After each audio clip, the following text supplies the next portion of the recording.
I want to connect that back to my earlier point about AI. So early projections, and it's now looking like conservative projections, say that we may lose as many as 50% of white collar jobs in the next couple of years, 2 to 5 years, thanks to artificial intelligence. In other words, if your job involves just sitting at a computer and typing, that is the kind of thing that AI excels at. That's the thing it can do well right now.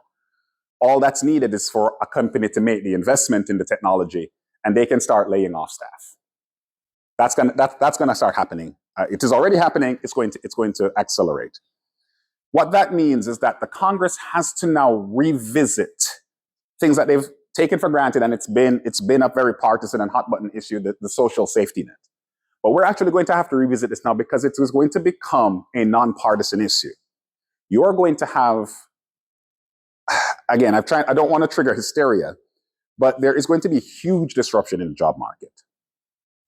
We're going to have to look at reinforcing the social safety net. We're going to have to look at solutions like things like universal basic income that ensures that certain groups, the most vulnerable among us, are protected, that housing, food insecurity, these things do not become an issue as you start to see these job losses. We're going to have to look at how the government does taxation.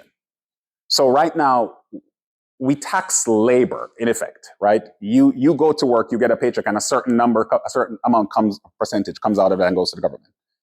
But when these companies start to lay off labor, but their productivity remains the same or increases, which is what would have prompted them to make this shift anyway, what you're going to find is that the government tail is going to be reduced. So we're going to have to revisit this. We're going to have to look at taxing output and production, not labor, because there won't be this, labor will not look the same.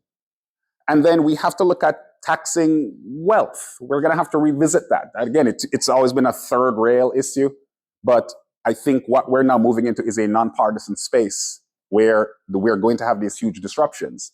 From there will have to be sort of society as a whole. We're going to have to sort of revisit what it means to be productive in society. This part gets very tricky, gets very esoteric, because again, it's not about people not being trained for a job. It is about the job not being there. Yes. So in a basic sense, we can look at just retooling so that people can do some of the jobs that are available. But it's just the nature of a capitalist society. The free market says, if I can get this thing done for cheaper with AI, I'm going to get it done cheaper with AI.